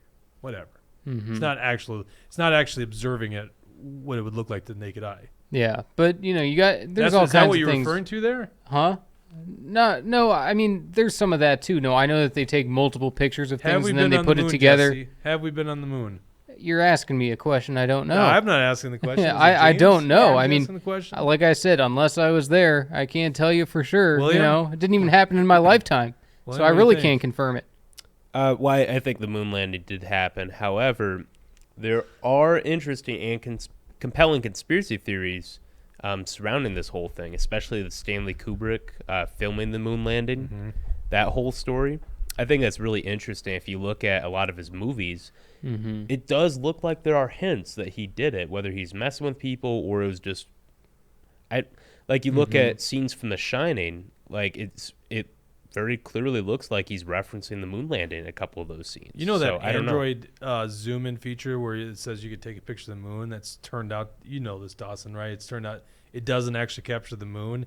Captures the image, knows basically where the moon is that night in the sky, and so it just does. What are you talking about? Yeah, that's not an actual picture. Yeah, it is. No, it's not. Yes, it is. No, we are not able from a camera lens to zoom into that high degree. Well, it has different lenses on the camera. It has like you're talking about like the Samsung ad where it has like different camera lenses. Yeah, basically it's referencing the object, and then it knows. Why are you shaking your head at me like that? Because you're wrong. No, he's not. Jake's not entirely correct, but you're more wrong than he is, William. What? Somehow listen to Dawson more with those pipes. Jake's making the argument that it just guesses that you're taking a picture of the moon, so it finds a picture online and then it. See, so not 100% what I'm saying, but not that far off what I'm saying. I mean, so you know that I just got the new Pixel, and one of the big selling features on that is that it can take pictures and then it uses its AI image processing to boost the quality of the pictures to make them look better. It knows it can recognize a human face and it'll fix a couple of blemishes, whatever. But one of the things that it did have in an advertisement was that if you took a picture of the moon, it would do its best to get what the lens itself could, but then the AI would go in. It would know you're taking a picture of the moon, and so it would basically add blemishes. It would. Oh, so we're talking about different things here. So with the Pixel ads, I could see that because it has the special image processing chip that does a lot of that stuff. There's no lens. I thought you were referring to like the Samsung ads with like the mega zoom capabilities, where it like zooms in like 100 times or something. I feel like we're saying the same thing. Whatever that great image of the moon they show, you're not actually getting a shot It's hard to say. Well, you are getting a shot You're of the getting moon. a shot of the moon, but it's they're enhancing it. It's enhanced, yeah. Right. That's not what you led with there. Did you knew what I was talking about, right? Well, so we know, like, there's no optical zoom on a phone right now that's that powerful. Exactly, it's that powerful. So they're enhancing the digital zoom. Yeah, but they didn't portray it that way. It's almost as if our camera's so amazing that we can do it. Well, of course they're not going to portray it that way. Right. If it's like, well, and so just a bunch of people on the good. internet revealed that this thing is the case. So anyhow, that's a fair question by James. Very interesting he'd ask that question. You know what the other interesting conspiracy is? What's the motivation? The motivation is very obvious here. We were in a space race with Russia. So we had every incentive to beat them, right? Right. Plausible theory behind that, based on the theories I've been looking into, is that we faked it a little bit early and then we eventually went to the moon. That seems plausible just because we wanted to beat Russia on something. Like we'd taken a series of losses up until that point when it came to the space race. So. Well, and also remember that the United States took in a bunch of Nazi scientists in the formation of NASA in 1958 or whenever it was. So, like that Werner von Braun, like he's one of the most notable examples of Nazi scientists that came here that was like a rocket engineer. And then I thought that was a lot earlier, like in the formation of the atomic bomb. No, I mean something else. Well, because I'm pretty sure NASA came after World War II. Yeah, it did. So we I wasn't definitely thinking got NASA, Nazi scientists. So did Russia. Oh, I'm sure. Yeah, I mean, right. Because surprisingly, the Nazis had some of the highest level scientists, as far as space goes. So, because Hitler was into aliens. People don't know that Hitler loved aliens. James also asked Jesse, does jet fuel melt steel? No, I'm just kidding. I didn't ask that. The answer is no. No, it doesn't. Half our audience is like, yeah, that's right. That's the right question. What else we got, Bridget? So this one was directed to you from Based Minnesota. Where are the Christian Wait, hold on. organizations? So the name is Based Minnesota? Uh-huh. Is that the term based that you guys always use around here? Yeah, they're probably using it in the same Which way. I know what it means. Yeah. All right, so Based Minnesota was Based Minnesota. Says, Jake, where are the Christian organizations in Minnesota to stand against this nonsense? Are they afraid of losing their 501c3 status? Yeah, good question. There are a lot of good independent churches in Minnesota. We learned that during COVID, and a lot of these people reached out. So that's a tough one. What's their platform for getting their message out? What's that? So that's the number one question. So, they maybe are mentioning this in their congregations, I would imagine. And once again, this just came down the pipe at the beginning of the weekend. So the fact that it could end up in church service on Sunday, that was a pretty quick window. But I would imagine these independent, but they just don't have any platform to vocalize this anywhere else. The one church that would have a large platform that would be against this, you would think, is the Catholic Church. And once again, this just basically happened. I don't think they're necessarily asking about churches, but like organizations, so like general. Minnesota Family Council, for example. Yeah, I mean, I'm sure these guys are all in agreement with it. There's not much of a platform. Like, we're building a platform. It's not easy to build a platform. We couldn't do it without you guys, so thank you for tuning in. And we got to keep this entertaining as well, right? Because you could put something out, but no one clicks on it. No one is interested in it. So we try to bring you really interesting stuff. So, yeah, I don't know. That's a good question. I'm sure a lot of groups are against it, but there's just not much of a platform. The mainstream media ignoring it like it's not happening. Right. So they don't go to the church groups and go, what's your guys' position on this pedophile bill in the Minnesota legislature? They should be. Do you know in COVID, Action for Liberty was like the largest voice against the governor's lockdowns and shutdowns of businesses and basically all these mandates in 2020. And I think we didn't make the Star Tribune until December. It's like nowhere in there did you think we would vocalize the number one group against the governor's lockdowns. Very vocal group. I think in that whole time I did one TV media appearance. And the report, I think it was from KTTC, and the reporter thought I did a great job and never asked us back. They don't want our story out there. The media is so bought and paid for. It's just disgusting. And that's why we just launch our own media. We just bring our message right to you guys, and you watch it, and there's no barrier to entry. We just put it right up on the internet. Thank God for Rumble, right? They have some technical problems, but at least they are committed to free speech more than Elon Musk with Twitter, apparently. Certainly much more than YouTube, So, yeah. There you go. There's my answer to your question. Based Minnesota. He also says, shout out to Cross Castle Law Firm and Harry Niska doing great things over there. So I don't know. Is Cross Castle, I'm trying to remember, I think Cross Castle is the one with Sam. That's interesting that they bring up the law firm specifically. Well, yeah, because Cross Castle did, I'm just going to make sure I'm fact checking myself, but I'm pretty sure I got this right. And I can't think of Sam's name. And he fought for a lot of these people, that were trying to not do the mandate. Yeah, Sam Deal. Yep, that's right. Cross Castle. Oh, yeah, and then Ryan Wilson's of counsel with them, too. Oh, is this a different... Am I thinking of a different law firm? Must be. Harry Niska, partner. Harry Niska is now a state legislator. So Sam Deal, and I chatted with Sam Deal. In fact, I've referred a lot of people to him back in the day.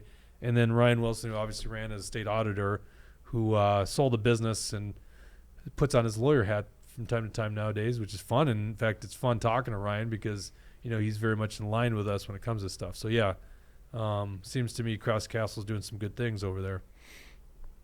I got through most of the comments and questions, but I'll just say that Tucker wanted to ask is when you guys were talking about the moon, he said, so basically you're saying it's an AI-generated photo based on a real image is what he's asking. Yeah, just meaning like when you're actually clicking, you're not clicking what you're seeing, the final image is enhanced. So, yes, it is still the same object, but let's just say like a crater on the moon that you really can't see from the lens is enhanced so that you could see it.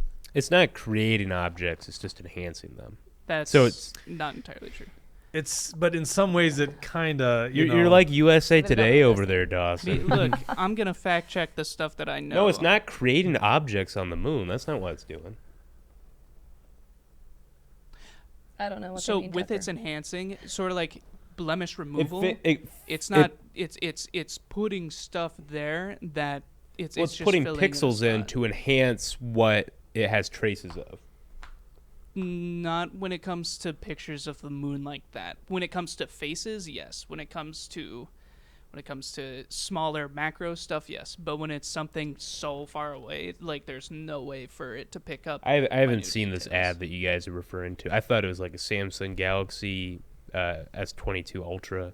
With they advertise that crazy zoom. Yeah, I do which want to is point digital. out. I do want to point out that video enhancement stuff has been going on for a long time. This is just the first time that AI is starting to really take the big part of it. William, this is my iPhone. Say one nice thing about it. It's blue. There you go. I agree. think we learned I everything agree with from that William right there. I do like the iPhone design. Nah, I think we learned everything we needed to learn. I like the design, and it has a nice camera. I really don't like iPhone software. Let's finish today's show talking about cults. William's Android cult, the LGBTQ cult. So I don't have the same brand laptop and smartphone on my desk right now. Yeah, I know, but you Android people, that's If you want to call it a cult, and you're the one who called it, and you're the one who brought it up. So you see him Android dishing it people. back. He's You actually dishing it Android back people. for once. I like playing around in my files and not being stopped all the time. I could deal with an iPhone, a Mac. The interface is just awful. Yeah, but once you get used to it, it's not that bad. Really? That's how they get you. That's Well, how I they know get it's you. And yeah, your they're kids, very clever. And your kids, they're stuck. Well, also a lot Apple's of the coming for you. virus Yeah. malware is written for PCs, so that's the other nice thing about the Macs.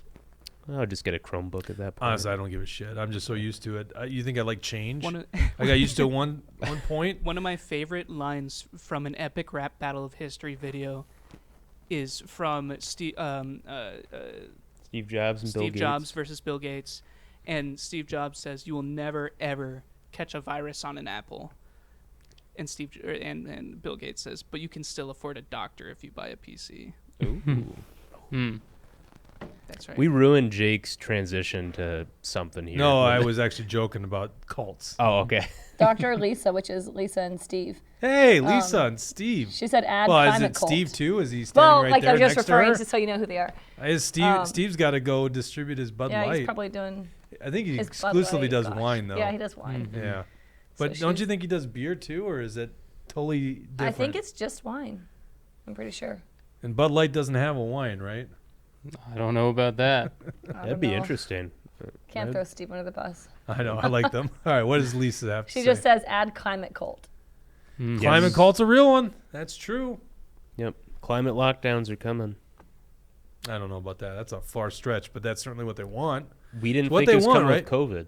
So Yeah, I know. that was just prep to prove that they could do it. It is, yeah. Did William get us kicked off of YouTube an hour and 40 minutes into the stream? Maybe. What are you talking Forget about? We're about not on YouTube. YouTube anymore? No, I'm being facetious. Oh, I see what you're I saying. brought up the word COVID. Maybe so. we're going too long because that joke went right over my head. Yeah, I did. Yep. I did talk about the vaccines earlier too, so there is that. Yeah, well, we don't care at this point. YouTube, you can kick us off, whatever. Doesn't matter. You I get like care a a couple little hundred people best I care a watching little on YouTube. Guys, go Go over to Rumble. Yeah, Rumble. go to Rumble. Can we get the thing up there? Get the thing up Yeah, there. let me And get Facebook, we have Rumble.com. like I'll get the thing up there. 3 right Come now. on. Where's the thing? I'm getting the thing up there right now. Rumble.com. Not that thing. And Yeah, you not could that type in the search Truth Hurts. The Truth Hurts show, Truth Hurts, either one works. You'll see it. It's hard to miss. Oh gosh. Hold on. I said I would get it. No, That's like half totally there. off It's half on screen. There he goes. There we go. That was kind of cool. We got to watch him move it over. Oh yeah, it's great. I love it. It's like Whoa, playing a that's video game. that's what the joystick does? Yep. Oh, Pretty neat. I would have huh? so much fun with that. I would screw up your guys' program. We need the political junkies back. We did want to, someone wanted us to talk about, what was it? The Dunham report, right? That was me. I wanted. Oh, you want about to talk the about, Dunham what'd you report. want to talk about? I don't know. We're in the I haven't extended- read it. We're in an extended period. Oh, you haven't read it? No, Oh. Well, then why'd you want to talk about it? I figured one of you guys had read it. I haven't read it yet either, but yeah, it should be pretty good stuff because he's pointing out how Hillary Clinton, the DNC, totally rigged the 2016 election. How, it was the That's fake, not what I the read. fake RussiaGate dossier and everything else. So. I did read a little bit about it. Yeah. I read that basically the FBI had nothing to go on going into their investigation of the Trump campaign. Mm-hmm. Like it was totally A witch hunt. Yeah, essentially a witch hunt. Mm-hmm. So that's And, what I read. So wasn't far. Durham also supposed to be looking into Hillary's emails? Like, wasn't he on some other investigation or something? Or maybe I'm just confusing it. I don't remember. I don't know about that. Hmm. You know, Trump canceled his Des Moines appearance. I it's a saw good thing that, he didn't yeah. Go down. Mm-hmm. Right? Yeah, that would have been a bummer, but yeah. He That was says last he's week. planning something else out, so But it should then be pretty good. I heard DeSantis actually ended up pretty close to that location, so he's making some moves.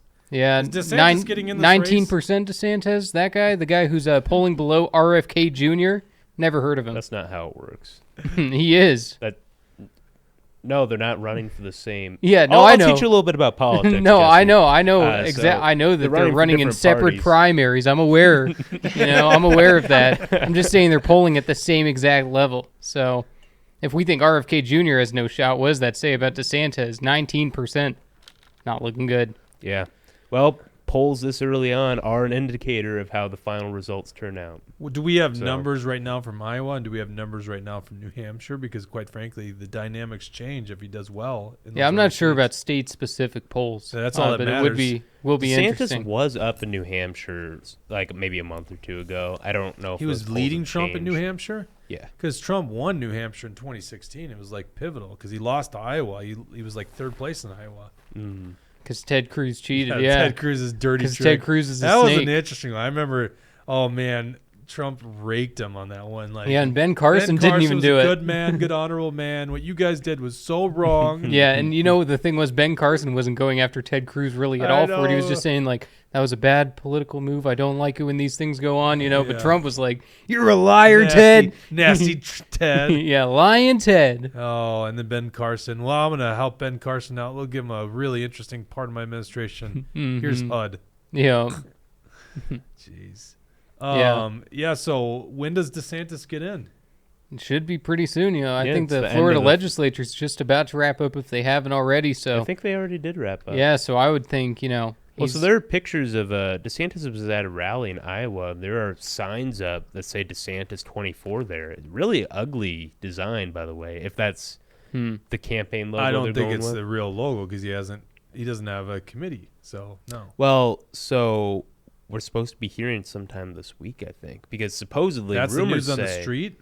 News on the street says, and this is part of the Rumors Hurt show, not Truth Hurt show, but rumors on the street say that he's going to be forming a campaign committee this week. Yeah, some people, I've been hearing some people say he's going to skip the exploratory committee and stage of this thing entirely because... Well, that's what I'm saying, like a campaign committee. Oh, okay. Yeah. Right, not exploratory. Jesse, do you admit that it's just good to have him get in just because otherwise what's the fun in Trump just running unopposed?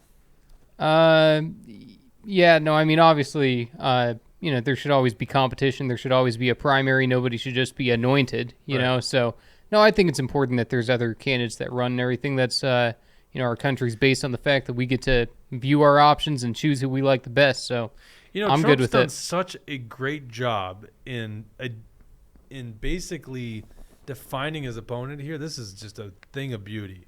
Meatball Ron. Because I'm like, no. That's surface level stuff. That's completely surface level stuff. And what I'm saying is the big thing.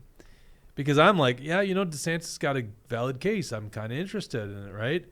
And then I keep going back to, but isn't he just the establishment's pick? Isn't he just another shill for the establishment? And that's what Trump's done so well is he puts that doubt in your mind that he's just the alternative to Trump. And that means he's not grassroots. He's just the big billionaire's pick. And it's like, damn. Yeah, that's in my head now. Yeah. Right? No, I know. And especially once he announces he's going to run, we're going to see so many Trump people flip on him 180. It's going to be like night and day. People that used to love DeSantis, if Trump says he's no good, he's no good. And, the Trump army just takes commands. We're ready to go. So it's going to be fun. I think DeSantis is in for a fight. And you know what? I understand that this probably is his only real shot at this thing is right now because, he can't sit there and hope that he's still got energy in 2028. You run when you're hot. And DeSantis is hot right now. It's the only shot he has, so I can't blame him for getting in. Yeah, but, there's an argument to be made. You just run now, and then you build an infrastructure for the next run, right? That's essentially Reagan did that, right? Mm-hmm. Reagan did it 3 times before he was successful. I think you're right, yeah. Two times, and then successful a third, right? Yeah, right. He's definitely ran 1976, so. Yep. Yeah. Well, I don't know. I hope he gets in, because otherwise this thing's going to be boring. It's just going to be Trump. There's not another notable name up there. Yeah. No, I know that's the thing. If DeSantis isn't running, we'll see about Mike Pence. Mike Pence still hasn't said anything either, but I'm starting to get the feeling that Pence ain't running.